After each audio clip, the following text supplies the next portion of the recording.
Gotta put the time in, pimpin', make it grind a little bigger. Do it big. You can never be a quitter. Till the end, if it's win, lose, or draw. Go hard. Make them hating bronze bitter. Do it for the cause. Gotta make your mind up, nigga. Feeling like off the leash. Gotta be the pick, gotta let 'em. Make them sick, pure venom. You control everything like a dealer. Do it big, never little. You a real go-getter.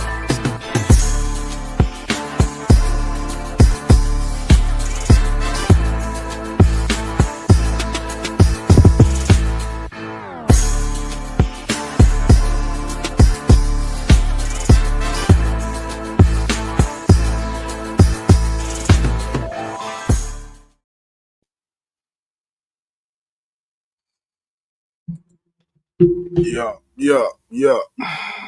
What's good? What's good? Welcome in to a special edition. True crime, that is. The BBP. Oh, yeah. True crime, BBP, community crime, BBP, whatever, however you want to mix it and intermingle. I got to get my shit right real quick, people. I got to get my shit right. You know I ain't right without the fan. We are simulcasting from the Bank Channel and the Community Crime Network channel.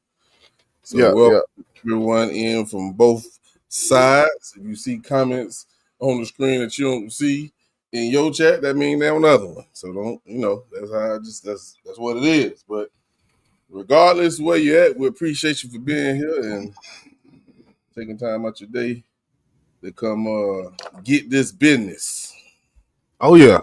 And these two cases, now one we're gonna talk about is a little bit older, but it's definitely one that I missed the update on. The three Chiefs fans, which we're gonna start off with that, but just in general, when you look at this first case, when you look at this second case, these I think are two cases that are definitely they kind of drew people in, especially with this most recent case out of Frisco, Texas. This situation, Karmelo Anthony and Metcalf. This case here, I'm seeing a lot of different opinions, a lot of different not different, but a lot of divisive commentary. I just want to say that it's kind of bringing that shit out of people. One of them cases is bringing, that kind of passionate, emotion out of people, and I think it's kind of making people not, look at the case for the case type of thing, right? Yeah, and that's sad too, man. I hate when cases go that way, but I think we all knew when this particular case of Karmelo and the Metcalf kid came about. We knew when it was a white kid and a black kid where it was gonna go at, and like you said, people start thinking with feelings and not thinking with logic, and that's gonna always steer you in the wrong direction. But some people don't really care. So Yeah, but like we said, we're going to start off with the three Chiefs fans case. And we're going to kind of go back to the not the initial, but when they found out what was the cause of death and things. And did I say that I was going to play that? Or, that's over here. Yeah. What up, D-Love? Okay, D-Love in the building. What's good? Yeah, we doing a simulcasting thing for the night. Community Crime Network in the building. I'm YJ, if y'all ain't seen me from before over on that side. I'm YJ. Everybody that know me know you, man. They know how we rocking. I pretty much think so. So, and that's a good thing, cross promotion and all that. Let me pull this up while I'm sitting up here talking. And if you on one page and haven't subscribed to the other, take a moment and go do that. Go ahead and do that. Because we talk about crime on the bank page as well, as you can see. So that's how we rocking. We rocking with like 2 cutoff stockings. You dig? But let's see here. All right. You ready? So we're gonna take a look kind of catch you up a little bit, just in case you forgot about the Three Chiefs fans case. It's one of them. Yeah, let's get into it. Where tonight we'll continue to follow breaking news here at 5 as we learn more about the deaths of 3 men found in the backyard of a Northland home. I'm John Holt. And I'm Christelle Bell. The toxicology report is in police hands tonight. Fox 4's Malik Jackson joins us now live from KCPD headquarters. Malik, what are you learning about that report that's out?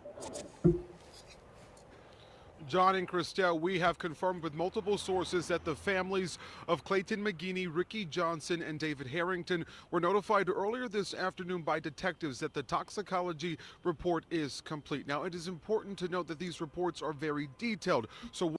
And just to say this video is from a year ago. Just to make that clear, I want to make that clear. This is from a year ago. We're going to bring it up to speed later on, but we want to go through it all in one shot. What has been given to these families is preliminary, but what we do know is that there were several substances found to be in these men's bodies. Is it turned up all the way? The presence of cocaine. Yeah, it is. I don't know why it's back here, because we were given the timeline about 6 to 8 weeks as to when we would get these results back. We haven't even passed the 4th week mark just yet. Moving forward, this will allow KCPD to finish their investigation and pass this case off to prosecutors. It's crucial that we know that this comes one day after these families, in fact, met with the prosecuting attorney there in Platte County. After that meeting concluded, these families said that they were satisfied, and one day later, here we are with these reports. We reached out to KCPD. They had little to say about this development, but they did confirm that they have been in contact with these men's families. Now, there is an important person when we talk about next steps, and that is Jordan Willis, the man who lived inside of this home. Yesterday, we reported that he checked into rehab, and now we have these toxicology reports detailing what may have happened to his 3 friends. We also do know from a source that they have determined a cause of death, but they have not released that just yet. We reached out to Jordan Willis's attorney, and at this time, we have not heard back. John, Christelle. Malik, you mentioned originally we were thinking 6 to 8 weeks on this toxicology report, which is pretty typical. All of a sudden, it shows up. Any indication as to why? Was it expedited for some reason? That's a question that we, at this time, really don't have an answer to, because, as you know, through our reporting, we had reached out to the medical examiner multiple times, and each time. So, yeah, they came back with this report, this toxicology report. And I wish I did not play that, but they got the toxicology report back. Definitely fentanyl, all 3 bodies fentanyl. And you got Jordan Willis sitting there, laying on the couch or whatnot. At this point, I think we was kind of thinking, because he was a pharmaceutical type, that maybe he, had something to do, but Jordan Willis did not look clean from the jump. Can you co-sign that? Or? Absolutely. The word came out immediately that he worked for, I don't think it's pharmaceutical. It's like a scientific lab where he actually had access to all these types of chemicals, and the word was that he was making these certain types of drugs. And as we just seen on the screen, it says cocaine was found in their system. Well, that wasn't it. Oh, no. It. It was more to it, because cocaine, unless you just took a load of it, it's not gonna kill you like that. No, definitely not. So, and actually, I wish I would have just played the video you did, because that shit was low anyway. I want to play this. You said it was Inside Edition right here? Yeah, Inside Edition. It says, fans found dead in the friend's backyard. Yeah. What up, Tamika? Appreciate you for sliding through. We're covering 2 cases tonight. This is the one from this is the one from 1 month ago that's in the back chat here. Oh, you wanted me to play the other one? Or if you think, I don't know, or we can just go ahead and get to the more Yeah, updated. yeah. Let's go ahead and do the one Okay, from a month ago. okay. Let's go ahead and get into that. Get into that one time. One tiggy. I got to do this here. Share screen. Cause of death revealed. Yeah. Okay. And hopefully they volume right because Yeah, what they yeah. had going on there. Is 2024 deaths of 3 Kansas City Chiefs fans. 3 men are dead because of the dangers of street drugs. For instance, high school Ricky Johnson, David Harrington, and Clayton McGinney were found dead 2 days after gathering to watch the Chiefs play in the backyard of a home rented by a fourth friend, Jordan Willis. Prosecutors now revealing their causes of death. Mr. McGinney, Mr. Harrington, and Mr. Johnson all died of fentanyl and cocaine combined toxicity. Tonight, Willis and the man police say confessed to selling him cocaine. Ivory Carson are each charged with 3 counts of involuntary manslaughter and 2 counts of delivery of a controlled substance. So we find out after Jordan Willis's lawyer goes on national TV, swears up and down Jordan Willis, he will be exonerated, whatever verbiage he used. Jordan Willis had nothing to do with it. Jordan Willis is innocent man. Jordan Willis, his story, I'm here to defend Jordan Willis, and he had his slick back hair, and I would play the video of him sitting up on these news nations and all this stuff. Sitting up on these news nations, man, and doing that. How much of a fool do this lawyer look right now? It's crazy to be a defense lawyer, the job that they got. I salute them, but it's a tough one. Yeah, like I told you, it's like Jordan had to lie to him. Jordan had to lie to him because the way he spoke in the interview that you're speaking of, he was very confident that Jordan was not going to be charged for anything, or at least not for the big charges, the manslaughter. He said it may be something else, which we have no idea what he meant by that. But if you feel like he was going to be charged for something, he wasn't squeaky clean. That's my assumption. But you was 100% wrong, brother. And he went by talking about, this is from what I think he said law enforcement or the DA or whoever told him. This is what he was going by. This is how he made this assumption. How in the hell he came up with this assumption? It was 100% wrong. And when he does this interview, I think it was 6 months ago he did this interview. This lawyer, Jordan Willis's lawyer, the one on the left. And when you just brought up just now, you said the lawyer said in this interview, he may be charged with something, but it's not going to be ... So I kind of took that, and this is kind of how I took that. I kind of took that as he's going to get something lesser as far as providing. Like he may just get something like, I don't know, like the Delivery? person, like he's not, delivery or something, not like the manufacturer or the plug charge. He's going to get something. That's kind of how I took it, if he knew exactly what. But like you said, I don't really think he knew exactly what was going to happen. But what makes me say that is because in that interview, he did state that there was people that the detectives were looking at other than Jordan Willis, or there was somebody else type of thing he was alluding to. So, and you know how he knew that? It's Jordan. Jordan ran his mouth. Jordan wasn't going down by himself, bro. He wasn't. Yeah. He was like, me and my buddy Ivory, man.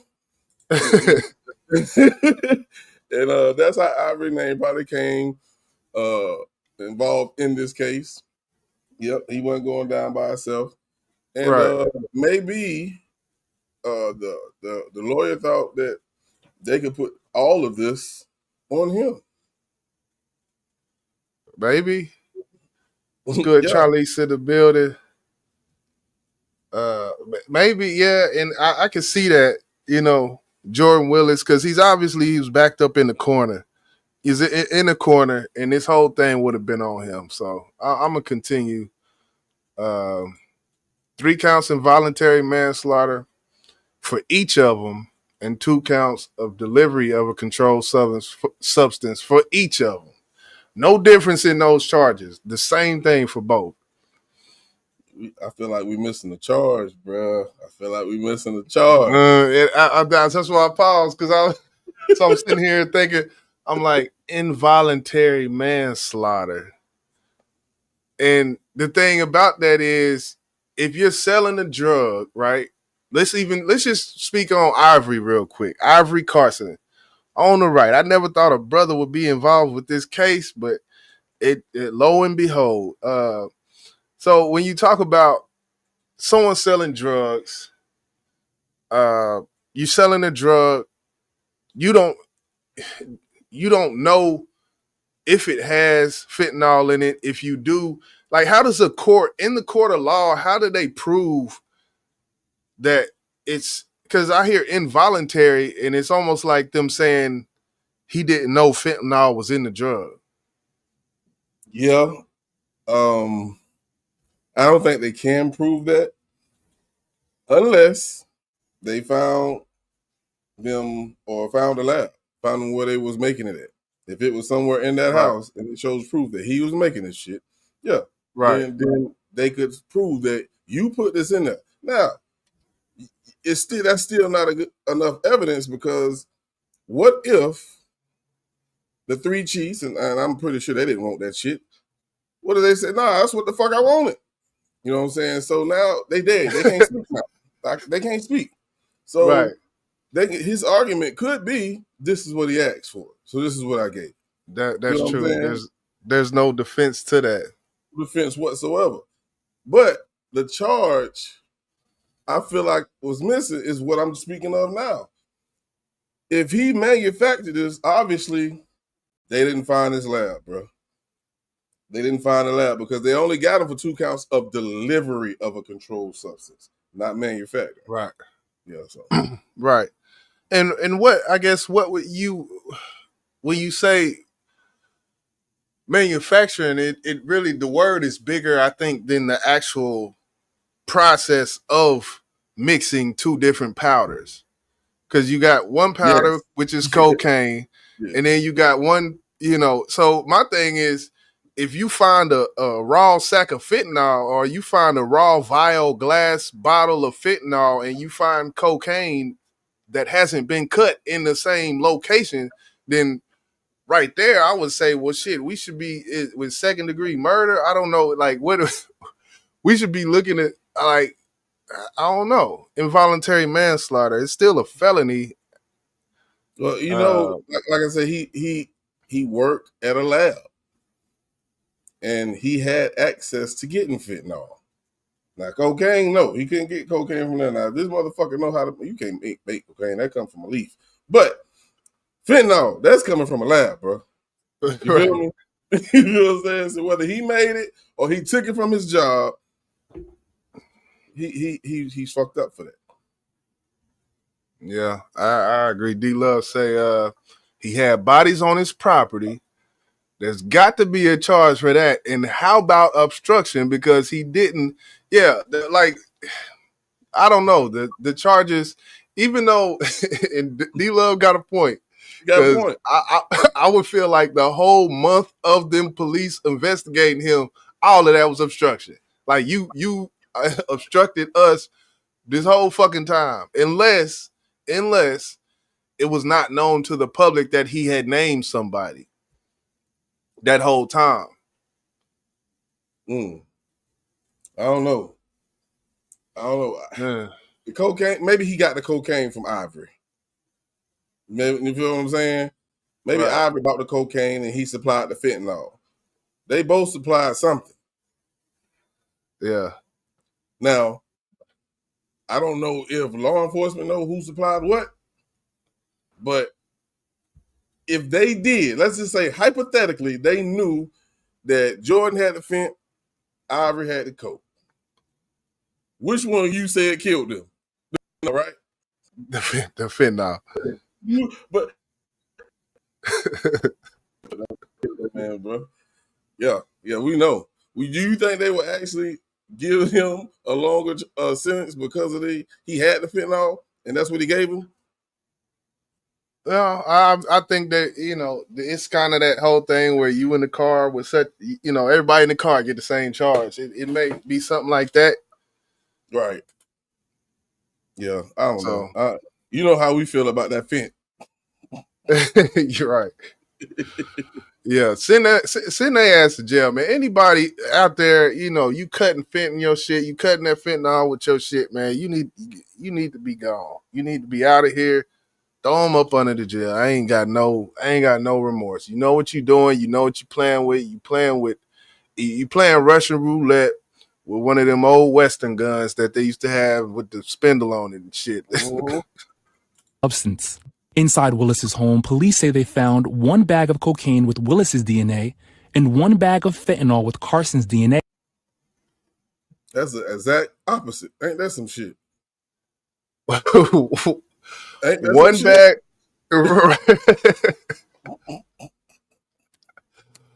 One bag of cocaine with Willis's DNA and 1 bag of fentanyl with Carson's DNA. What? How did they get Carson's DNA? And this is I don't think this is a major point. Now that the more I think about this, it's not as a major point as I was thinking initially when I seen this. But it basically just goes to say that Jordan Willis had to drop down on old boy Ivory, because how did you even get Carson's DNA? Like, it has to be matched with something. You can have a DNA sample, but if there's nothing to match to it, you don't know who the fuck this is. Jordan told, bro. Jordan told. Yeah. I'm telling you, he was not going down by himself. Listen, Ivory could have walked clear right out this goddamn case. Facts. Because they didn't know anything about him. He had to say something. He had to say something. Facts. Ivory gonna beat your ass in jail, Jordan. I'll tell you. Because it was like he wasn't mentioned. We had watched this shit and watched damn near every story tied to this case at the time, and we had never heard of an Ivory Carson until this last 3-4 weeks ago. Whenever this shit and we found this shit late, but we doing it now. God damn it, because we was on this shit then, and we got to double back with the people, So, but it wasn't a black person mentioned. I ain't know no black person live in that neighborhood, bro. Be honest with you. Yeah, me neither. I think it was. I forget where it's Olathe or something. Yeah, it's definitely out in the affluent part of Kansas City. It wasn't in Kansas City. It wasn't in KC Mo. It wasn't in K. So he got the name Ivory. Ivory. You had that Ivory. According to court documents, witnesses told police they saw the victims consuming alcohol and marijuana, and text messages show the men agreed to be supplied with cocaine.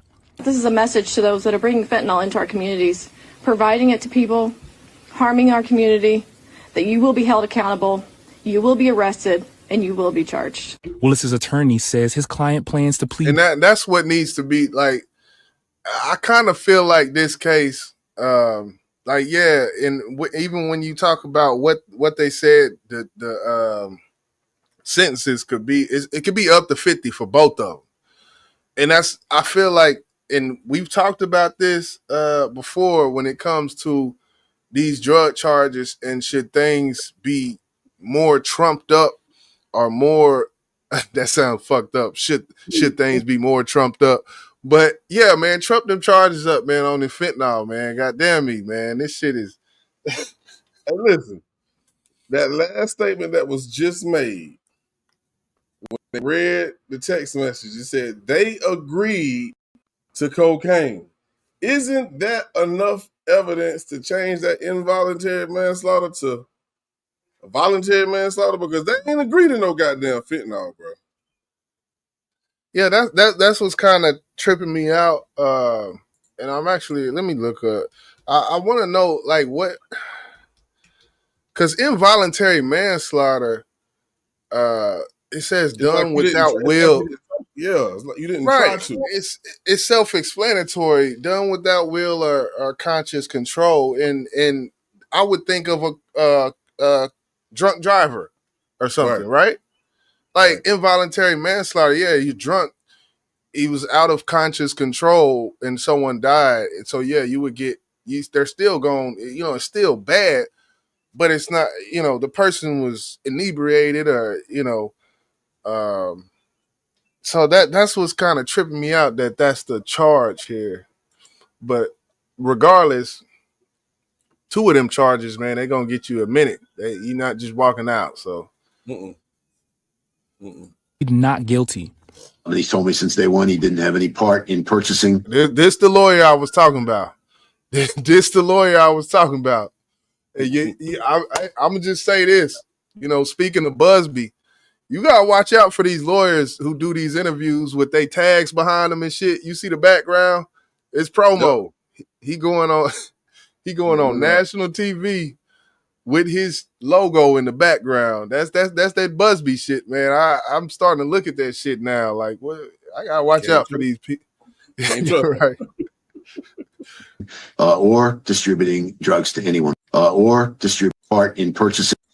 He's told me since day one he didn't have any part in purchasing or distributing drugs to anyone that day. He told him from the jump. Told you, lied to him. I didn't have nothing to say. Yeah. Hey, Attorneys for Carson could not. You good? Not immediately be reached for comment. It's a partial closure. Someone's being held responsible, which was what my family wanted all along. McGinney's family relieved charges have finally been brought.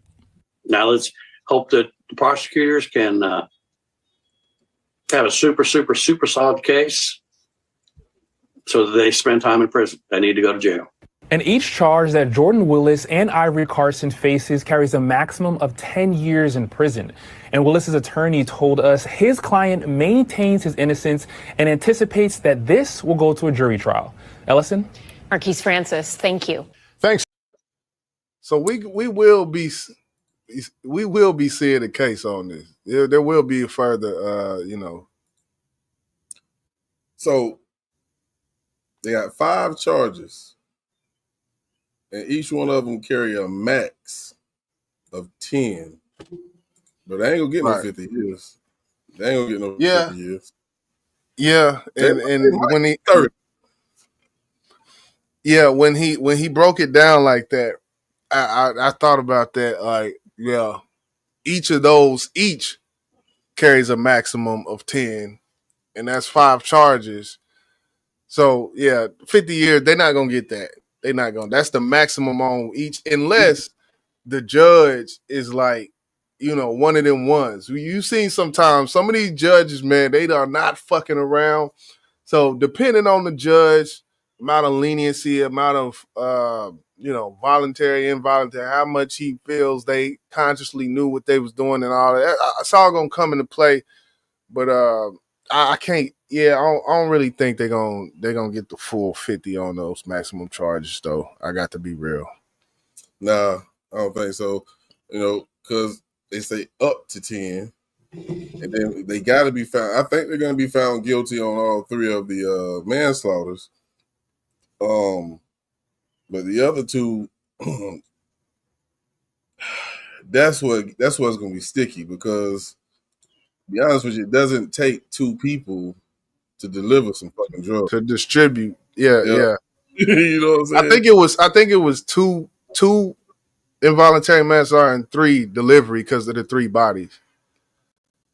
So, but yeah, like you said, as far as distributing something to somebody, it don't take 2 people unless this DNA, they're looking at it, maybe the DNA on one of the bags and the other bag, they're looking at it like they was in this shit together, so they both did it, type of thing. Yeah. But I can't wait for the trial. I definitely want to see what happens. Yeah, that's crazy that 3 people on their recklessness And it was really, to be honest with you, they just wanted the money, if you ask me. And then one of them was kin to one of the guys that died. That really got us up because you got your Oh, family sitting in the goddamn courtroom, hoping your yeah, ass go to jail. I know I would. Send his ass up the road. yeah. Y'all, ask his ass and out. on another note, kind of on this topic and kind of on a more general level, um, to go back, talking about the crack era, Ronald Reagan era, laws being passed to make crack cocaine come with higher offenses, and a lot of black people like myself feel like that was done to lock black people up. Now, when it comes to that you look at the Reagan era, that shows that policies can be put in place that affect society. It can happen. It's not impossible because they did it with the Ronald Reagan era, and they did that shit successfully, locked up ton of black people with menial pieces of crack cocaine and gave them charges through the roof. And if you compare crack cocaine to fentanyl, what would stop them from doing that same thing with this? You got a point. You got a point. And it's gonna. Man, I guess they're gonna have to start putting them in classes. I think like what is more deadly, because let's think about it, man. And I hate to even say this because you just spoke on crack. How many people die from crack, bro? I know crackheads. Them motherfuckers seem like they live forever. And you talking about you? Huh? Go ahead. Yeah, it's like now fentanyl. When fentanyl hit the scene, hit the streets of America, it hit hard. Like people was touching it and damn near overdosing, bro, and dying from this shit. So when you think of people actually wanting to intake this drug, what in the fuck are you thinking? So if it's that deadly by officers touching it and overdosing, damn near dying, Yeah. this shit don't need to be on the streets. You can say none of these drugs need to be on the streets, but it's I think it's the potency of this drug and the damage it will do to you with just a little bit. So I think, yeah, they should change the goddamn law for fentanyl. I agree with you. Yeah, I agree. I mean, if Reagan can do what he did, and it affect a community, and hell, I ain't gonna lie, you could even go to pimping and pandering charges. It's people, it's pimps out here, that's getting, you know, football numbers type shit because of what they have done with the laws, and they're doing that to prevent something. So if you're gonna do that for pimping and hoeing, you can't do that same shit for fentanyl. Like I'm just looking at that shit. Like it just seemed a little weird that these, when it comes to it, and the word that you use, which the word that the law uses is the class. It's like a class system, the classification of the drugs. I feel like fentanyl should, they like, if they have to, they need to make another class for this shit. Yeah. Yeah, because I mean, any drug can kill you if you take too much of it. We know that. Yeah. But they need to drop crack down a class because I don't see nobody dying from Well, crack. I, I don't know about dropping it. I don't know about dropping it down a class. Cause I mean, crack, man, it terrible. I feel like crack has more of a societal effect. When it's not as a direct effect on the person, maybe, but I feel like, yeah, your TV gonna be gone, your toaster gonna be gone, everything gonna be gone. Like it's more of a societal effect that just, it has generational curse uh, connotation to it, which I feel like it's not just as bad, but to a society, crack cocaine, we seen what it did. So Okay, my fault. I had to turn the yeah. Wi-Fi off. Had to turn it off. Oh, okay. Okay, you Yeah. still kind of okay. Got to catch it. You there? You there with it? All right. So yeah, I mean, I don't know. Any last words? I guess on the three Chiefs fans case. No, I'm glad they actually got the suspects that we all knew. Well, I ain't gonna say suspects because we had no idea who the hell Ivory was, but Right.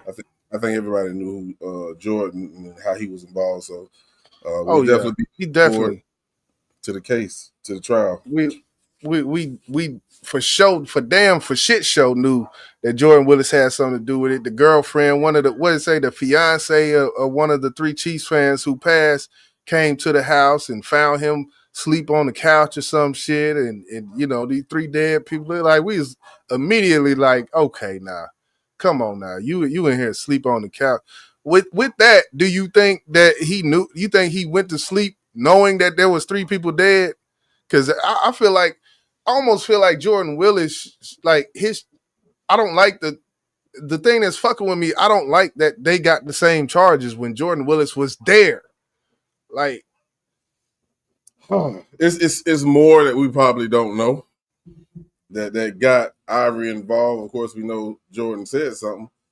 right, But of course, with his DNA on the bag, and it's probably more that they found out that they got a solid case where they can convict him with the same charges as Jordan. So I think we're gonna have to right, wait for the case or the yeah, trial to start to find out everything that's everything they found out that we don't know yet.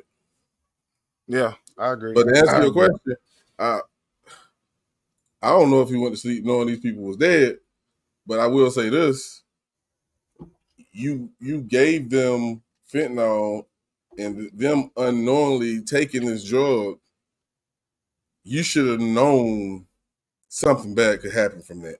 Because if these guys are regulars to doing coke, which a lot of people are, they know their tolerance.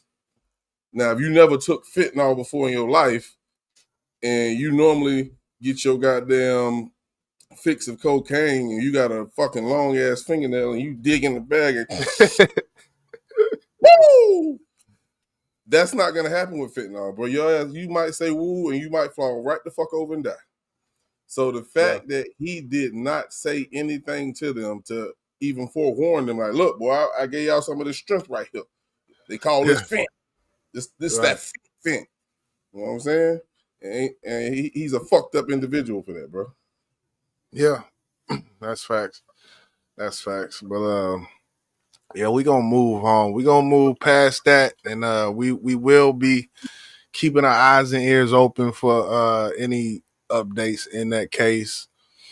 Um, Most definitely. Most definitely. but yeah, we gonna this next case. We got to talk about it. We got to talk about this case coming out of Frisco. It's about I would say, yeah, I'm in North Dallas. It's probably take me 20 minutes to get to Frisco. Just drive north, and it's right there on the highway. So it's basically a Dallas case. So dealing with this case, it's a lot going on. Let me see. Private chat. Or yeah, let me go back to my notes. We're gonna watch this clip real quick to get us started. Yeah, yeah. So yeah, of course, I know everybody should be familiar or aware of the case with Carmelo Anthony, and not the basketball player, and the kid Metcalf, Austin Metcalf, I believe that's his name. At a track meet, and things went south real fast. Very south. Down bottom. Down Down, bottom, man. yeah. Jeez.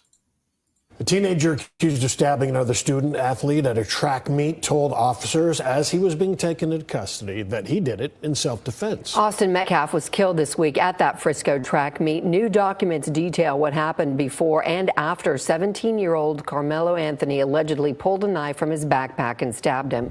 Fox 4's Alex Boyer joining us now live with the latest. Alex.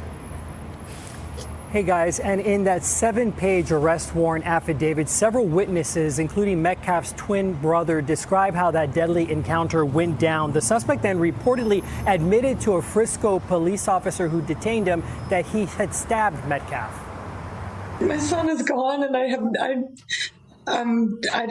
don't really have words. I've tried to figure out what I was going to say, but he's just going to be so missed. The pain is still raw for the Metcalf family after 17-year-old Austin Metcalf was killed on Wednesday morning at a UIL District 11-5A track meet in Frisco. That dude was extremely smart, always in the box. He just came to him real easy, and just him playing with football as well just made him just a great person overall. Here's what happened according to witnesses and the police report. Metcalf got into an argument with the suspect, 17-year-old Karmelo Anthony, over a seating dispute in the bleachers. Metcalf told Anthony he needed to move from under the team's tent. He always was one to step up and be the person that would do the right thing.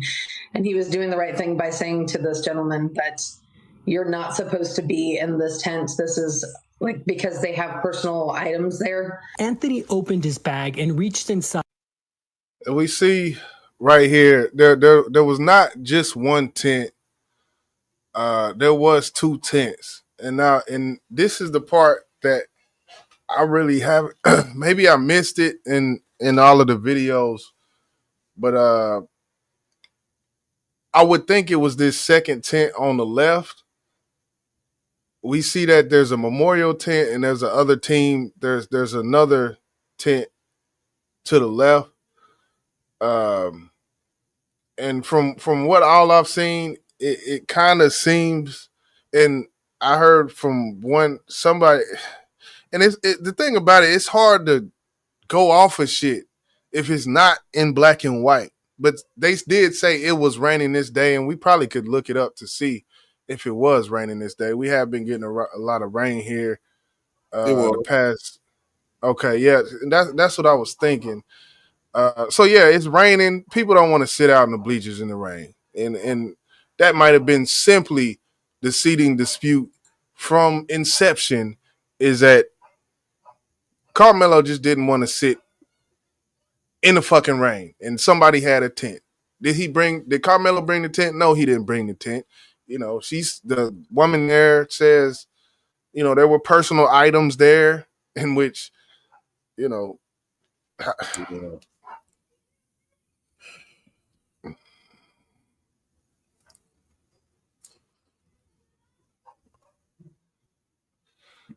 know. Yeah, I didn't know if you had something on that. No, I did. I mean, I can't make no assumptions, but I mean, you said everything that could be said at this point, so we go ahead and continue. Yeah, but I do got some things we're gonna touch on. Trust me. Okay. And said to Metcalf, "Touch me and see what happens." Touch me and see what happens. And we'll get into the self-defense aspect of it, because I definitely want to get into that in the state of Texas, what self-defense and what classifies that. Metcalf reportedly grabbed Anthony and told him to move. He knew he wasn't supposed to be there. It's just a tragedy what happened. That's when Anthony pulled out a black knife and stabbed Metcalf in the chest once before running away. When Anthony was taken into custody by a Frisco police officer, Anthony reportedly confessed to the crime, saying, "He put his hands on me. I told him not to," adding that, "I was protecting myself," and then asked the police officer, "Is he going to be okay?" Metcalf died in his brother's arms. I'm not at that point to forgive and forget, but eventually I will. But I pray for his family. I pray that they understand what we're going through as well. This whole community has really wrapped their arms around us, and if I could say anything to the nation, I would say to make sure that you just hug your babies tight, because you don't know when the last time you get to do it. And in a statement released by the Metcalf family this afternoon, they say their focus is now on laying Austin to rest. Meanwhile, I can tell you that Anthony remains in the Collin County Jail with a $1 million bond. So $1 M on the bond. I would like to start here, bro. When Karmelo told the officers, "There's no allege, I did it." Yeah. Let me ask you a question that we hear when suspects are being interrogated, or what are they trying to convince the suspects to do? They say, "Be a man, tell the truth." This Yeah. young fella did not lie one time. He owned up to it, right? Why am I bringing this up? I'm seeing titles of news clips that says the chilling words that Karmelo said to the officer after stabbing Austin. And they're talking about there's no allege. I did it. Isn't that what he's supposed to do? I know that's hard for people to fathom because someone who commit, and I don't even want to call it a crime because we don't know what it's going to be yet, an act like he had to commit, as he said, in self-defense, you get scared. You don't want to say I did it. You don't want to say that. He owned up to it. He manned up to it. And he's up 17 years old. Yeah. That to me, that tells me he was raised somewhat right. And I'm not gonna say he was raised wrong because he stabbed somebody. Because I don't know the whole story. And I know they said, and we're gonna get into this as well, they don't know each other.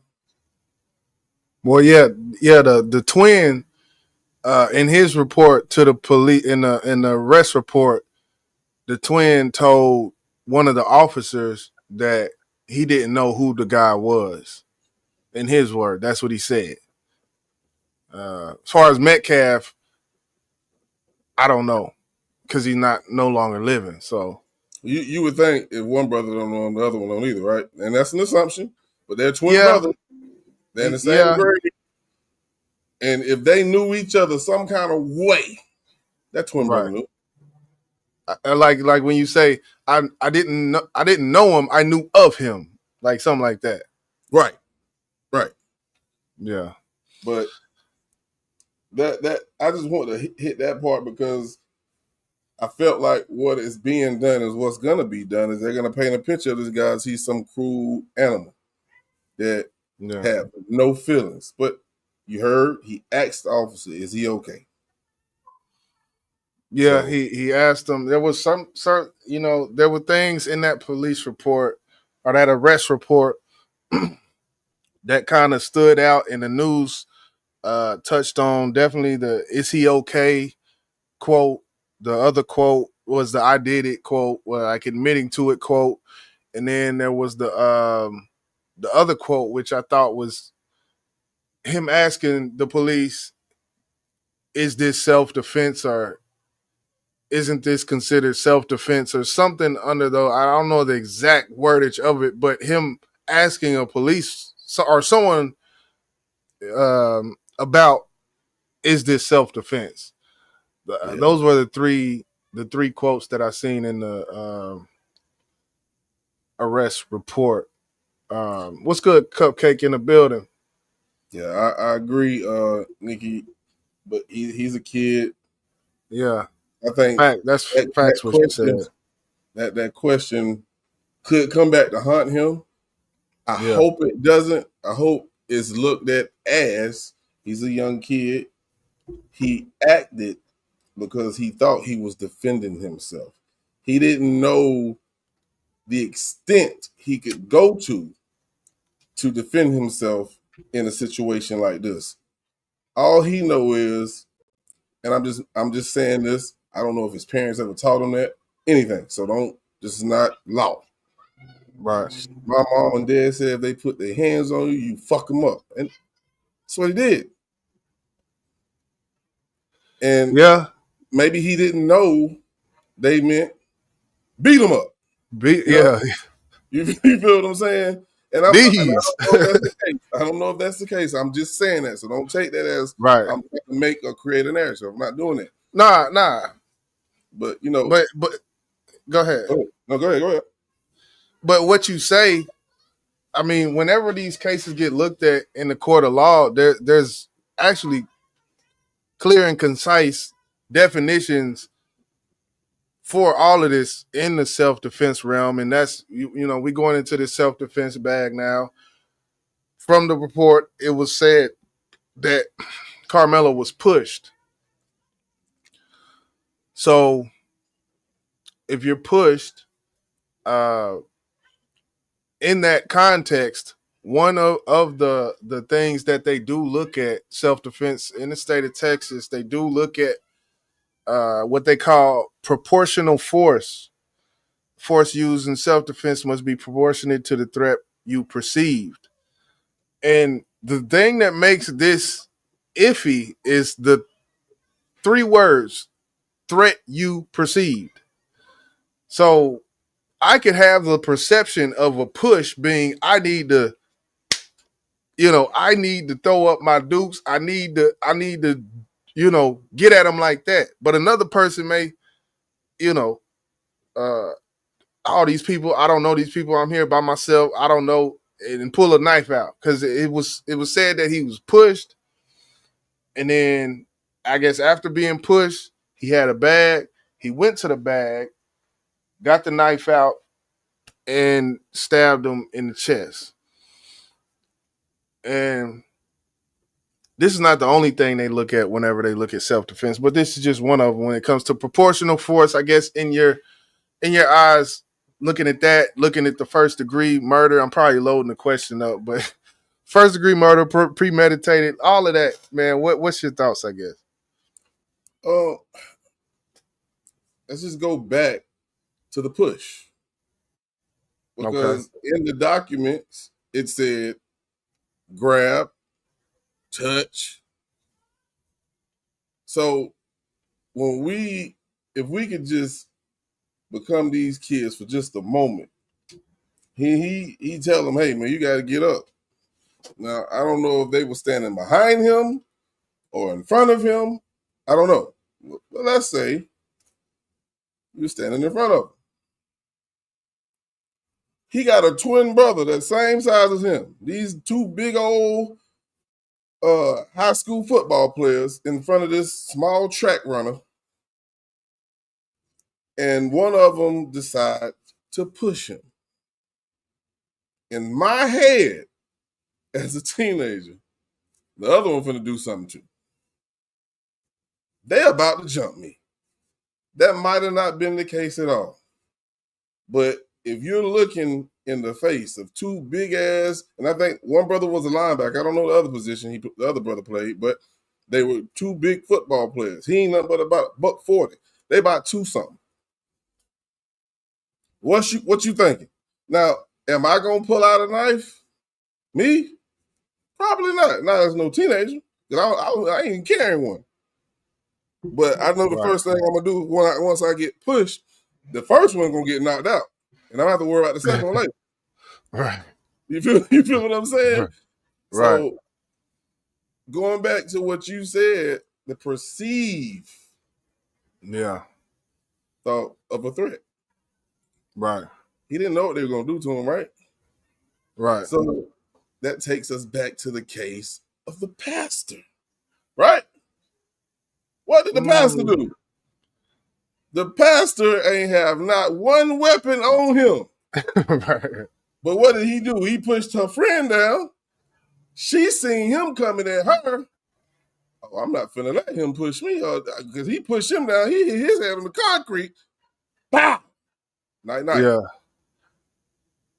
Isn't this somewhat similar, bro? Yeah, I see where you're going with that. I wasn't expecting you to go there, but I can see some similarities. Let me snatch up some of these comments. Cupcake say, isn't there some type of prohibition on athletes having weapons at events? And yeah, I would think so. When it comes to this specific case, it was not on school property, but from what I've heard, it was at a community track center or something like that, kind of in the area. So it was not on school property, but it was a school event. And in that case, I think the same rules apply. Basically, it doesn't matter if it's at fucking the American Airlines Center. It's a school event. So yeah. So if he's gonna get charged with at least that. At least. At least. In which that I don't like that. I carry a knife everywhere I go. That's just I carry a knife. I don't carry a gun. I carry a knife everywhere. No boss man. You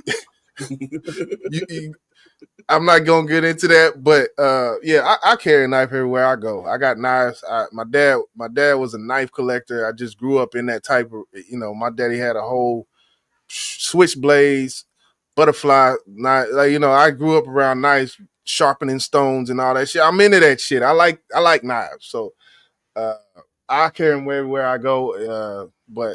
And I don't see nothing wrong with carrying them everywhere you go because you never know. But just like guns, I got them too. Yeah, and it's Texas, Georgia, these stand your ground states, man. You like people they got guns. Like people got guns. It's not it's not New York City around this motherfucker, man. You don't have road rage with certain people because the motherfuckers got guns. I'm just saying. I got a bunch of them too. That boy boss over there. So, and with the self-defense, another one of the things that is listed here is provocation. And it says you cannot claim self-defense if you provoked the attack or confrontation. Absolutely. In this situation, you could say Metcalf provoked, or you could say he what was the quote that they said he said to Metcalf? Hey, touch me again and watch what happens. Touch me again, watch what happens. Something like that. Touch me, and watch what happens. Because at that point, he haven't touched him yet. So I mean, in that case, which provocation is more is worse? Do you feel? I guess. Hey, listen, you better put your pride to the side. I'm gonna have to say what he shouldn't have put his hands on. Listen, what do the police say when they kick in your door? They give you a warning of who was in the fucking house, right? Yeah. Yep. That dude gave you a warning. He let you know what you fucking with. Don't fuck with me, bro. And that's why I said, man, don't have pride to get yourself fucked up. Because obviously the way, and we don't know how Austin said it to Karmelo, but obviously he said it in a way that made Karmelo feel some type of way. So he said, touch me and see what happened. Right. So obviously, and this is an assumption, people, Austin said, man, get your ass up from around here, bro. You got to get up. We don't know what he said, but it warrant Karmelo to respond the way he did. Right. So do you think the warning is provocation? No. Okay. I'm just I got to ask. Let me go down. No. Let me see. A snake will hiss before he let you step on him, bro. That's your fucking warning. When it comes to the proportional force, the force used in self-defense must be proportional. You're saying that the threat of perceived what could have been, you would say is it was warranted, basically. The knife in that case, it was warranted because his brother's there and he Yeah. I mean, it's almost like, let's say, for instance, I like to go all the way to the left. Let's say if Shaq was standing in front of Urkel. Okay. And Shaq say, man, get your bitch ass up from here before I knock your ass out. And Urkel said, man, you better not touch me. And Shaq pushed him. What you think Urkel gonna do? And that's just one person. But this man was faced by in front of two people. So do you think Urkel had the right to on Shaq? I mean, morally, I feel like sometimes can be different than in a state of court of law, because a knife is a deadly weapon. You know what happens when you stab someone in the chest. I just want to just say that loss of life and self defense, these things, they can go hand to hand. At the end of the day, that's a deadly weapon, and that's the only way I can break it down. Like that knife is a deadly. If I go through the action of doing that, I have to know that this person could die. When he pushed them, the death is not coming after you get pushed. So that's the only thing when it comes to proportional discernment in young people. It's not like older people, so I understand that. But definitely, someone push you, are you gonna use deadly force? Is this deadly force? They're at the top. Let's say they're at the top of the bleachers. Let's say it's a little higher than what we expected. Well, I know what a 10 is, and that's not at the top. So I know. I'm gonna paint another picture. There's no knife. There's no knife in this picture at all. It's just hands. He's sitting there. They standing at the top of the bleachers. He said, "Man, push me and watch what happens." He pushes him. He stumbles, almost fell back. So he pushed him. And let's just say that gate wasn't tall enough. And he flipped right over that motherfucker and fell all the way at the bottom. Not down the bleachers. Right. You talking about down the back of that motherfucker. And he died. Is that he ain't had no deadly weapon in his hand, but he used his goddamn hand. That's proportional. That's proportional. Yes, that would be under what it's saying. That would be proportionate. So I get what you're saying. But at the end of it, man, it's a knife to a gunfight at a certain point in the court of law and what can be proven. I don't know what can be proven. I don't know. I think I'm just going off that. Yeah, I mean the law is whatever the law say. I can come up with several different scenarios, but they're gonna go by that fucking law. But as a defense attorney, you have to hit them with this, hit them with that, hit them with this. Oh yeah, you know what I'm saying? Because that's what he's gonna do. Trust me. Yeah, that's what he's gonna do. He might not give the examples I give or anything like that, but he's gonna bring up cases and all kind of shit. Oh yeah. So we weren't there. I remember the first time you brought this to my attention, I said, this is one of them cases where you had to be there to see what the fuck happened. Right. Because we're going by the statement of the witnesses, the police officers, the brother, and I still want to know, were they behind him or were they standing in front of him? Because if he's sitting down on this bench and they standing in front of him, that's a threat. That's a threat for me. I got up at you. Oh, you threatening me, bro. You better back up. So as far as when it comes to the premeditation, right? The knife is in the bag. He got pushed. He went to his bag, did what he did. Whole time he's going through the bag, nothing was said as to what they were doing. I'm pretty sure some motherfuckers and might have been some other shit going on.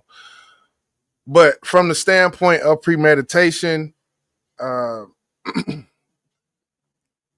you feel like the going in the bag and the time looking for it in the bag and all of that and not anything else happening? Because when he went to the bag, they could have bum rushed his ass. Either way, if they was behind him or in front of him, when he went to that bag, they could have kept on going. It could have been a flurry. It could have been a whoop, whoop, wop, wop, wop. It could have been all of that, but I'm not hearing that. So as far as the reaching in the bag, getting the thing out, going, stabbing in the chest, do you think that there is some premeditation in that act? No, because he didn't go to the track meet to harm anyone. Okay. His intentions was to protect himself, not to murder no one. Right. So no, I don't think they could call first degree, and I know that is one of the stipulations of first degree murder. So, if they're not charged, I don't know if they're going to be able to lower it, which they probably will. If anything, I think it's going to be manslaughter. If anything, I don't think he's going to get first or second degree murder. I ain't gonna say he's gonna walk scot free. Depending on how good his lawyer is, but he had no intentions on killing this guy. You can't say he purposely stabbed him in his chest. He could have grabbed that motherfucker and just swung, and lucky shot. So nah, there's no. I think I'm looking at it a little. I mean, I know grabbing a knife, what that means for one, and I know stabbing towards any human, it's a deadly weapon. I don't want to get away from that. I don't want to get away from that. Any way you jerk at anybody with a knife, let's just not get away from that. That's all I'm gonna say. So let me ask you this then, because you actually brought this up. You said when he went in a bag, they didn't do anything. They stood there. Why? Why do you think they did that? Why you think after he pushed him or whatever he did, touching, pushing, you scared? Exactly. So why was it even needed anything? Why couldn't he just pull it out and say, "Get the fuck back, motherfucker"? You gonna get, why didn't the warning stop? The warning should have stopped his ass then. He said, "Touch me and watch and see what happens." If somebody say that to me, I'm thinking twice. Like, all right, I'll just go get fucking security. You know what? You sit your ass right there. Security. Yeah, that's what should have happened. That's what should have happened. Yeah, because this generation, man, you don't know what the fuck they gonna do. But from a standpoint of at the bag and nothing happening, I'm looking at it like you just pulling it out. How could that not be enough? Like if you pull it out and then they keep going, and see that's the thing. Why? Like we don't know. There's a lot that we don't know. I think they said like 70 something people that was around when this happened. So us not being one of those 70 people, going back to that, it's hard to say because once he pulled it out, did they charge him? Or did they? Because if they did charge him in that case, then yeah, I would say everything you saying I agree with. But if he pulled that motherfucker out and they were standing back like this, and then he just charged their ass, then it's like, well, shit, you could have just did that and fucking left. Right. I get what you're saying. And that's why I said you had to be there because the way it's told, and you got to remember what we talked about, he was under a tent full of a team that don't know him. They rocking with each other. So regardless if this story that we're being told has some inconsistencies or some parts left out, then I understand why. Because they don't want those two brothers to look like they were aggressors, which there's really no way you can see it. Because if they would have asked him to move and he didn't, like he could have made a better decision when he got his coach, or the security. There's a bunch of security out there, police all out there. So I'm not saying he's right for stabbing him, but I can't say he ain't right because I was not there. But let me hit this. I know. Go ahead. I'm gonna just say this. I know if I didn't bring that motherfucking tent and I go up and sit up under that motherfucker and it ain't mine, I'm in the wrong as soon as I sit the fuck down.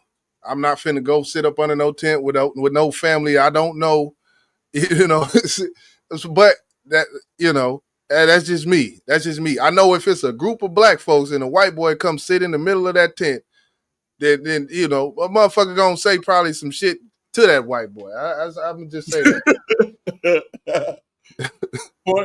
Point received. Great point made. At that point, I don't know how hard it was raining. I think he was seeking shelter, and that's what the first place he seen. So maybe he didn't think it was going to be anything. Maybe he thought they would be cool.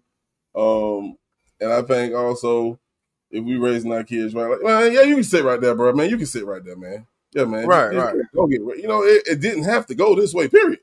Hell no. Nah. And that's a cupcake. This whole thing could have easily been handled much different than this. Pride. And I'm pretty sure he does regret actually doing it. At the end of the day, just from his words to the officer, being that candid about his feelings at the time to the officer. Like, yeah. Nikki New say this will come down to a plea or 12 jurors, and I don't expect this to bend the way social media is seeing it.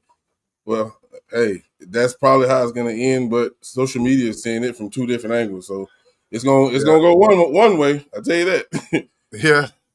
A prosecutor is simply going to say proportional force is not a knife to a verbal threat.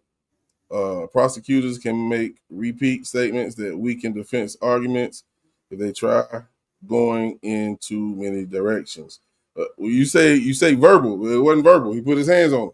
We don't know what that means. We don't know.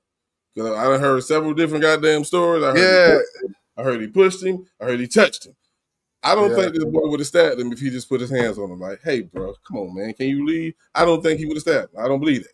Yeah.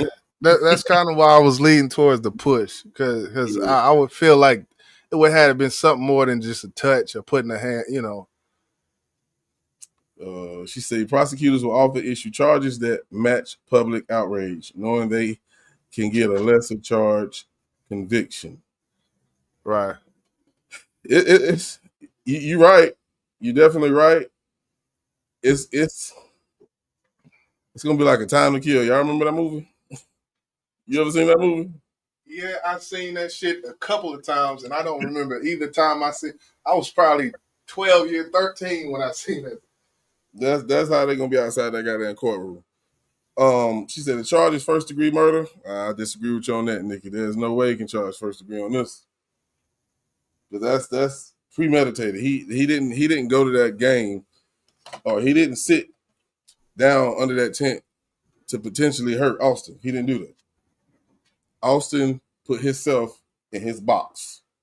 So Austin played his part. I don't wish Austin wouldn't have got stabbed. If anything, should have two-pieced him and got his bag and hauled ass if he was scared. Get your ass up off me and run. I would have ran, but I'm just saying, obviously, he stabbed him and took off. Left his bag and every goddamn thing. Yeah. But I want to play this real quick. Before we get up out of here, this is the family. I don't think the family actually spoke at the press conference. They kind of had a representative from an organization, the Next Generation Action Network, did a press conference, and we're going to listen to this just for a little bit because, this is one of them cases where it is turning into a lot. It is definitely turning into a lot. There's a lot of racial undertones to it, in which I said from the beginning, if this was two black people, this story would be local, would not be national.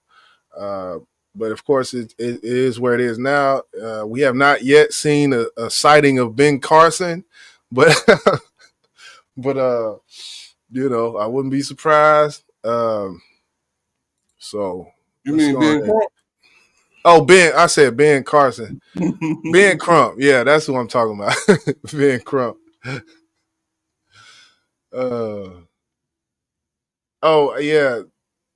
Yeah, she was just, I think Cupcake was just saying what they're charging. They are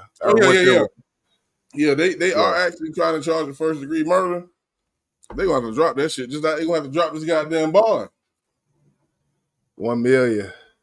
Yeah, that's I mean, hell, Yellow Peasy got his shit. It's the lawyer, man. The lawyer got some work to do. We gonna tap in with this real quick. Is it up on the screen? Okay, it's there. Let's make it clear that absolutely we have the full permission and trust of the Anthony family and authorized for the Next Generation Action Network to speak today.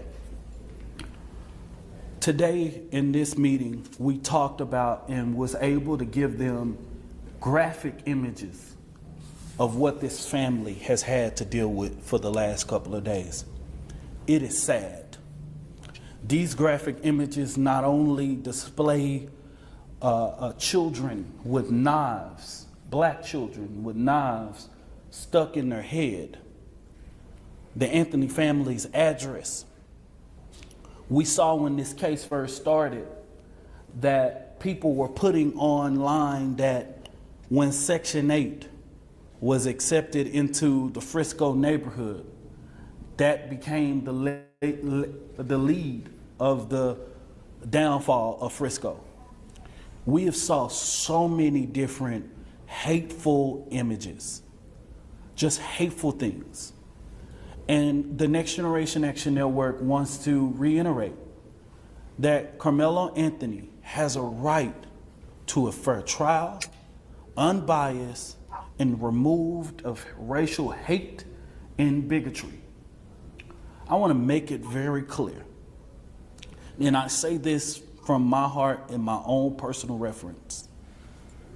If someone wants to say race is not in this situation and shouldn't be, well, I asked all of those people to join me in calling it out. But don't look at black people and say, don't always play the race card. We don't play the race card, we live it. We live a reality. We also feel that the bond that Karmelo Anthony is on is too high. We do. Because guess what? We've been here when Aaron Dean was arrested. We was here when Amber Geiger was arrested. $200,000. The system, it has a problem in it. Now, what I want to be able to do is ensure, and what we was able to hear today from the Frisco Police Department is reassuring that the Frisco Police Department is doing everything that it can to address the racism and the bigotry. We have saw the police. And with this, they actually, I think it was maybe a couple days ago that, Frisco did put out a statement. They haven't yet had a press conference yet on this situation. And I kind of look at that a little bit odd, being that this was, I'm thinking about, probably about a week now. But and I don't know why they haven't, because you know how they'll do those press conferences where they basically don't say shit in the press conference, but they just do one. Yeah. Just because. And we haven't seen that. I think they did talk to the chief. They talked to okay. So they did talk. Because he said something that I totally disagree with. And I'll go ahead and say this now because this is going to be very important on how this trial ends. He is not going to get a fair trial in that community, in that city. He's not. And I believe the chief was like, he wants it to be in this city because he wants the people of the city to be. Oh, yeah. I'm sitting here like, bro, that shit ain't going to work. That shit ain't going to work. Either way. I heard that, yeah. If you have 12 black people, it's not fair. If you have 12 white people, it's not fair. If you have 6 white people and 6 black people, you're going to deadlock this motherfucker. So if you have goddamn 7 and 5 of either race, people are going to say it's not fair. So you cannot have this shit in that city, man, because it's not going to be fair either way. Yeah, I don't know what I mean, as far as counties, you got Collin County and Dallas County right below. I mean, even in Dallas County, best case scenario, you get you get a more balanced jury, I feel like. But yeah, because he when said it it's 50% white and 9% black in that county they talking about, or the city they yeah, talking about. I know. Right, that's what I'm saying. In Dallas County, if it get moved to Dallas County, which is it's just 30 fucking minutes away, I feel like that would be the best case scenario. But with him saying that, yeah, it does allude to the fact that he wants it here for a certain reason. In which this is Texas. We know what the fuck. This is not Dallas County. This is Collin County. You know, Collin County. It encompasses Plano, that's the first place I lived when I was here was Plano. Um, yeah, them police. The system there is definitely there's flaws in it. There is flaws in it. When it comes down to what did he say? When it comes down to these jurors, and when he says, "Okay, Devin Johnson, what's good? What's good?" Devin Johnson say he's staying Allen. That's what's up. I know exactly where that's at. Know exactly where that's at down there by them outlets and whatnot. But yeah, when it comes to not letting racial things, affect it, and him saying that, about pulling the race card, and we don't pull the race card, we live the race card. I agree with all of that. I agree with all of that. And as far as this case goes, I'm not gonna jump. Regardless of that, I'm not gonna jump and just exonerate somebody because they black. I didn't vote for Obama because he was black. I never voted in my life, and I didn't vote for Obama just because he was black. Maybe you might say, "Oh, you're not on code. You're not on code."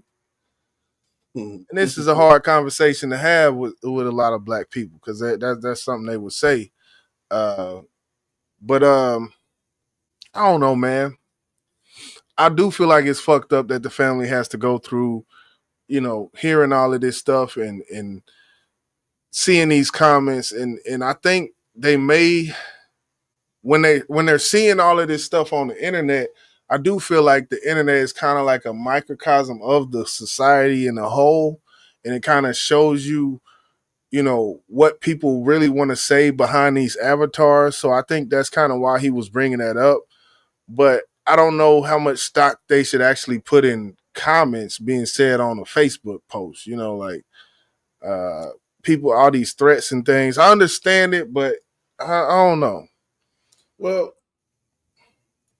you don't want to not take him serious because that's why this young man is not here today. He didn't take his threat serious. And I'm going to sound like an asshole when I say that, I promise.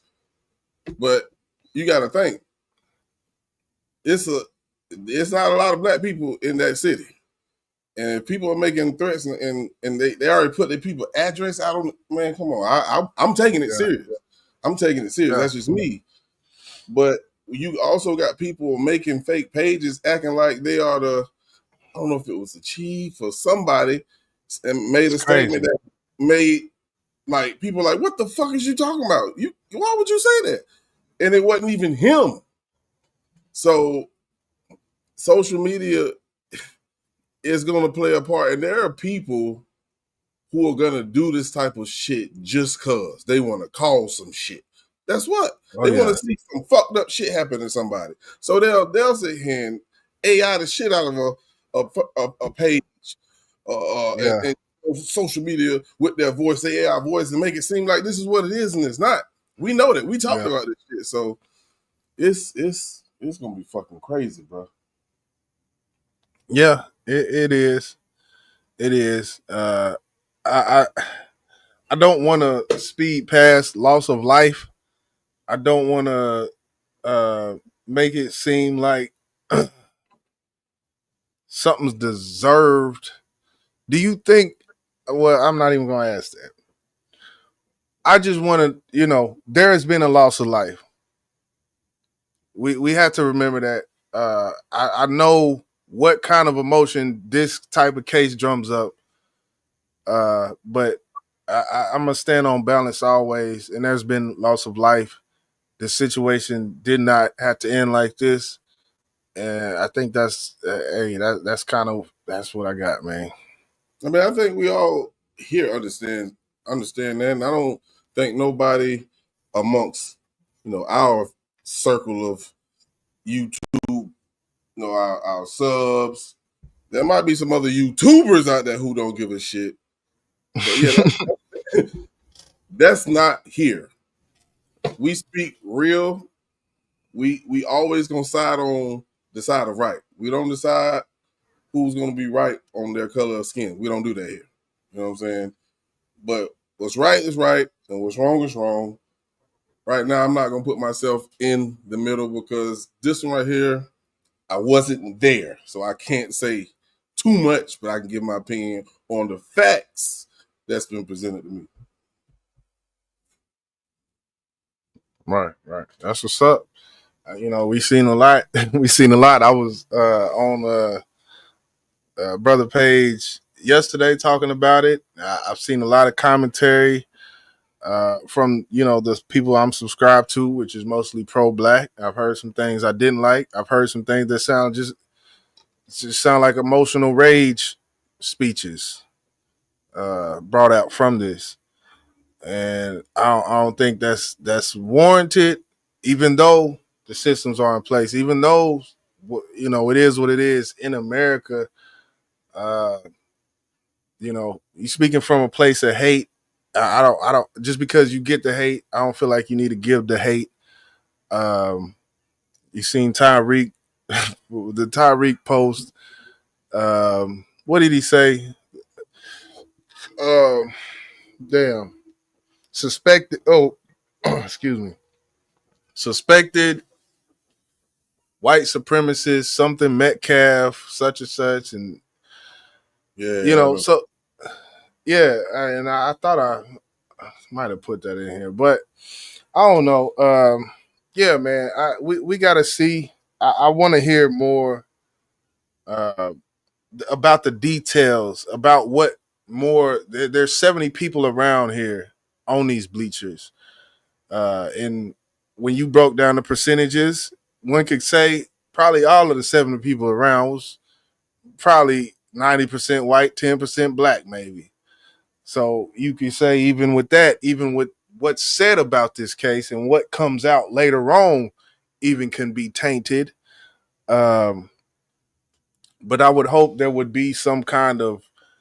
You would think with that many people, detectives doing their job, investigating this, could sift through the biasness to get through to actually what happened. Like, did he when he grabbed the knife? Did the other dude jump from the bleachers when they seen him jumping for the bag, and he was reaching for the bag too, and like that, like people were there. That's why we keep going back to that. Like only the people who were there know.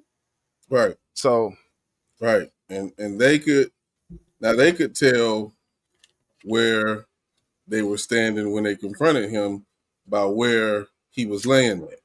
So if he's laying on the bleachers, that means he probably was behind him. But if he's laying right there on the concrete in front of him, they were standing in front of him.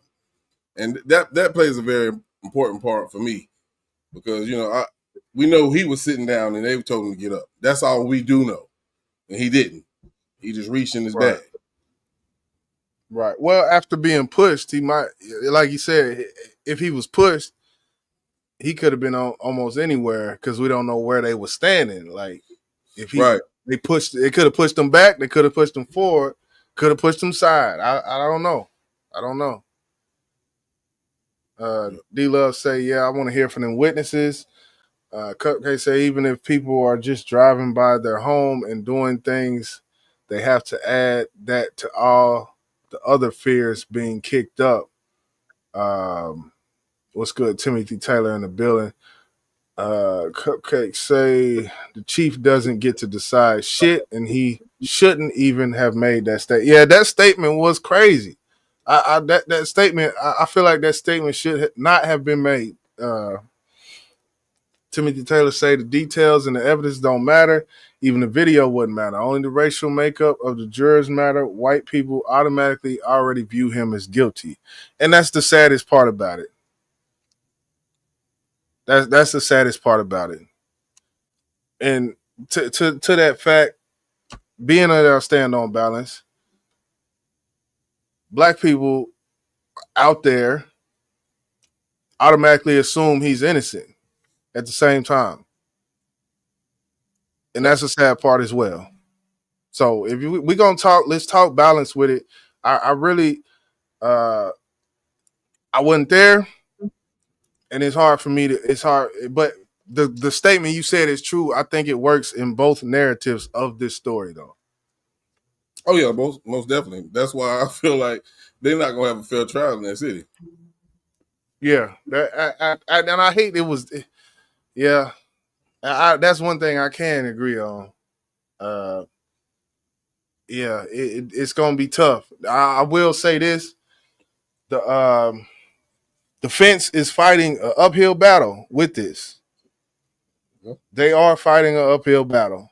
They're fighting against culture. They're fighting against. It's not. It's bigger than the details and evidence. Like with Timothy Taylor say, the details and evidence don't matter. That's why I say it's bigger than just the details and evidence because of those jury people, and that's another sad aspect to it.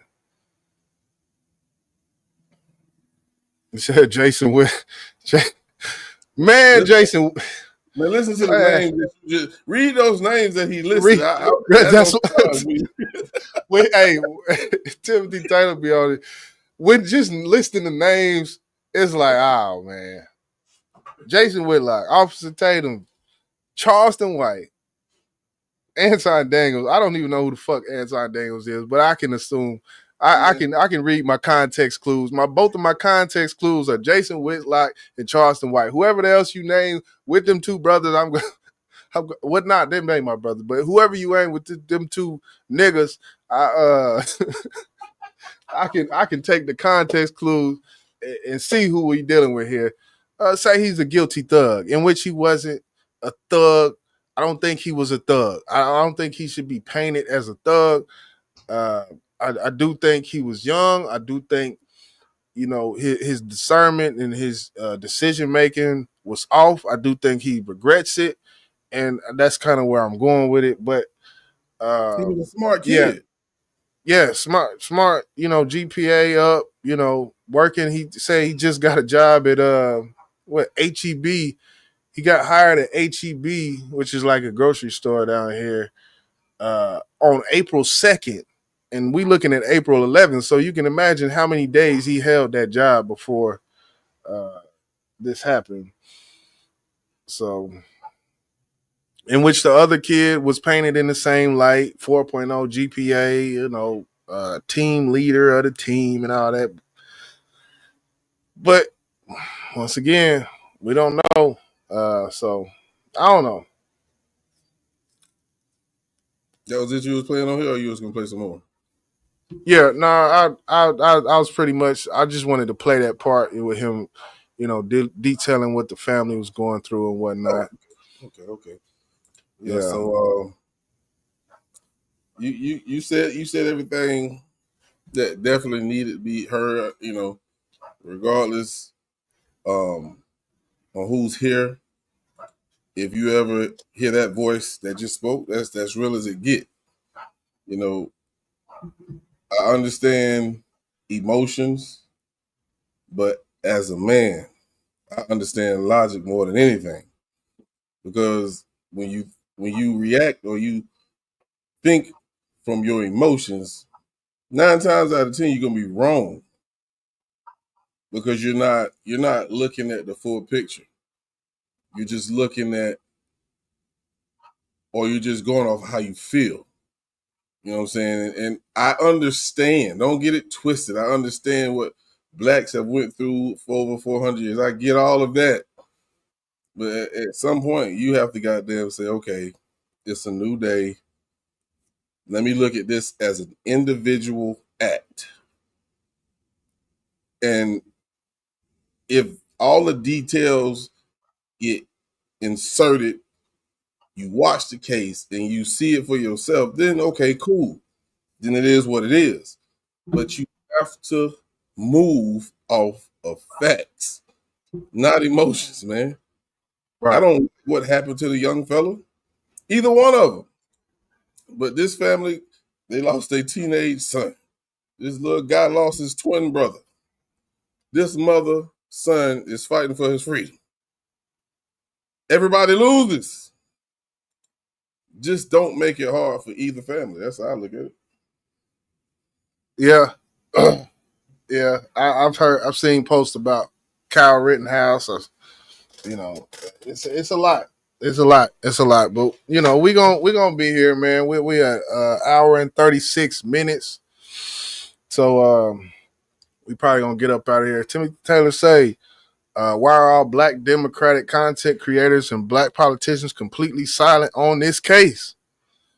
I don't know. I don't know who you.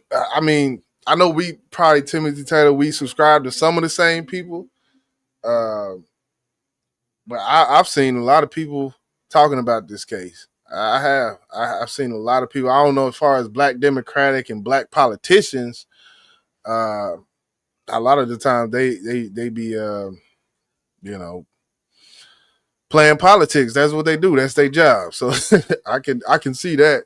Black people are looking at this compared to the legal precedent of George Zimmerman, Kyle Rittenhouse, and Daniel Penny verdicts.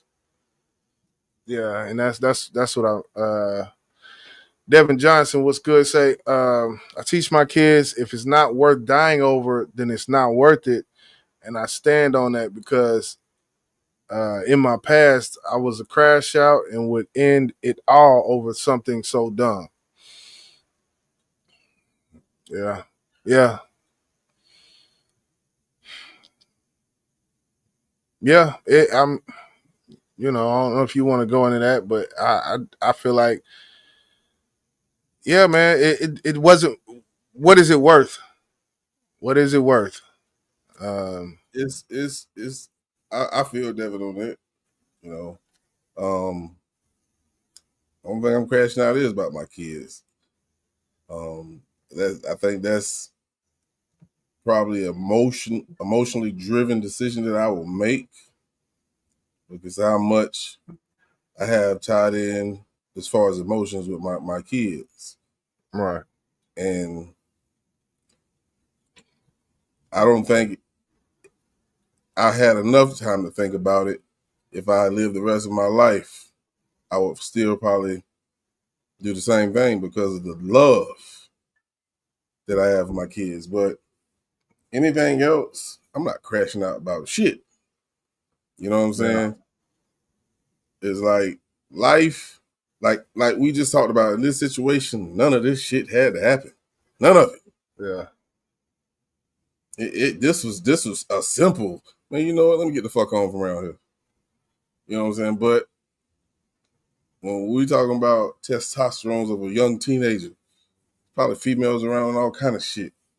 You ain't finna embarrass me in front of these females, bro. I didn't even think about that. Yeah, that plays a part. Yeah, man. Yeah, I think men, a lot of the decisions that men make is because of a female. You know, and I have no other way of seeing it because it is. That's the truth. If it was just them three sitting up under that bench, I think Carmelo would have got up and walked away. I really do. Yeah. And when you speak about and when you speak about, you know, the being embarrassed, the Metcalf could have been sitting up like, you know, trying to put on for his people type of thing. Like, you know, at the same time, it could have been that on both sides of that aisle. So, yeah, he could have been trying to play Mr. Macho Man. I'm that dude around here. You right, finna get right. up. And he chose the wrong dude to do that to. But God rest his soul. God will be done and justice is served, however it is. That's all I can say. Yeah. Yeah. Yeah, man. I think we pretty much, you know, we definitely we gonna chop this thing up when it comes down to trial time or whatnot. We'll see if the speedy trial Timothy Taylor is talking about is actually gonna happen. What's, you know, when it comes to the lowering of the bond, we shall see. I would somehow think that in where he's at, it may not happen, but you know, sad situation, man. Yeah, I don't see no speedy trial. I definitely don't see that. But who knows? Yeah. We're gonna go ahead and wrap this up and get up out of here, man. We are grateful that you all took the time out your day and came over here and chilled with us and talk about these cases. Again, we will follow up again with any more information on a future BBP. And we waiting for the 3 chiefs, or should I say the 2 suspects when they go to trial. Yeah. We'll be on that as well. Any last words, bro? Nah, man, I'm good. I don't know if we're gonna pop up Tuesday or not, but hell, it is what it is, man. We may. Never know. We may. Yeah. All right. Well, yeah, we're gonna get up out of here, man. Y'all have a good night, man. We gone.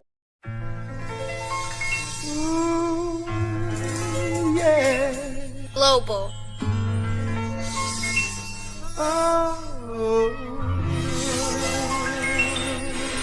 My life an open book. If I speak it, just know I live it. The one I'm painting pictures, my vision is so much vivid. I come from the gutter, me and my brothers, we know the struggle. We had a loving mother, and my mother worked a whole bunch of double. And I don't cap about my history. Tell the truth, that shit get to me. So I give all my energy, give my love to my mini-me. Cause I used to be trapping in back of alleys with baggy. Them type of decisions had me thinking that I'm a savage. I kept me in automatic, cause niggas was bringing static. And of course I kept me a baddie. The trapping created habit. I noticed all of the maggot, that hunger run for my status. I had to stop all the traffic, cause I don't need that type of bag. Yeah, this trapping can make it happen. My mind was really on rapping. I left the game with my freedom, that type of shit never happened. So now that I'm making moves, you should be proud of the dude. I only speak if it's true, cause this the shit a nigga been through.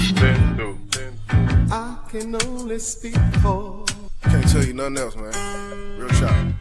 The things that I've been through. Cause this the shit a nigga been through.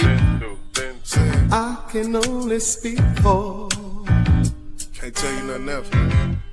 The things that I've been through. Let's get to it. Yeah, look, I reminisce like it was yesterday when life was simple. At 13, cutting on instrumentals. Wasn't on sports, I was stuck on music. Playing on Texas, spitting on this mic, but I really didn't have no fuego message. It took a minute to get it in order. Soon as I hit the recorder, sound was kinda distorted, but I was fortunate. Flaming, I'm torching it before long. Used to ride around the Devon the dude, high as giraffe pussy right before school. And the only class that used to interest me is history. After class, ducked off with a gar in my stash, pinch out the bag while the system beats. Wasn't no grams, it was tens and swamps, or a zip for 60. Going through these phases, author spitting while the page flips, I reminisce on the things that I seen, place that I dreamed, erased in this thing called life. I could never act like the truth is there. Listen close, I feel the shit that Luther said. Sing. I can only speak for. Sing. The things that I've been through. Cause this the shit a nigga been through. I can only speak for. The things that I've been through.